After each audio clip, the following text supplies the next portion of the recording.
ರಾತ್ರಿ ಕಾಲ ನಿದ್ದೆಗೆ ಅದು ತಮೋಗುಣ, ಹಗಲು ಕೆಲಸಕ್ಕೆ ಅದು ರಜೋಗುಣ. ಈ ಹಗಲು ರಾತ್ರಿ ಸಂಧ್ಯೆ ಇದೆಯಲ್ಲ, ಹಗಲು ರಾತ್ರಿ ಸೇರೋ ಹೊತ್ತಿದೆಯಲ್ಲ, ಅದು ಸತ್ವಗುಣ. ಧ್ಯಾನ ಮಾಡೋಕ್ಕಿರೋಂಥದ್ದು ಅದು, ಭಗವಂತ ಸಿಗೋ ಸಮಯ ಅದು ಅಂತ. ಯಾವುದು? ರಾತ್ರಿ ಮುಗಿದು ಹಗಲು ಪ್ರಾರಂಭ ಆಗತ್ತೆ ಬೆಳಗಿನ ಜಾವ, ಹಗಲು ಮುಗಿದು ರಾತ್ರಿ ಪ್ರಾರಂಭ ಆಗತ್ತೆ ಸಾಯಂಕಾಲ. ಈ ಹೊತ್ತುಗಳಿದೆಯಲ್ಲ, ಇಂಥ ಹೊತ್ತುಗಳಲ್ಲಿ ನಾವು ಧ್ಯಾನ ಮಾಡಬೇಕು.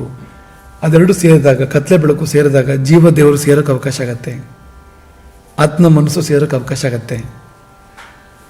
ಮೇಲಿನ ರೆಪ್ಪೆ ಕೆಳಗಿನ ರೆಪ್ಪೆ ಸೇರಬೇಕು. ಆಗ ಸೇರಿದರೆ ಕಣ್ಣು ಮುಚ್ಚುತ್ತೇವೆ ಧ್ಯಾನಕ್ಕೋಸ್ಕರವಾಗಿ.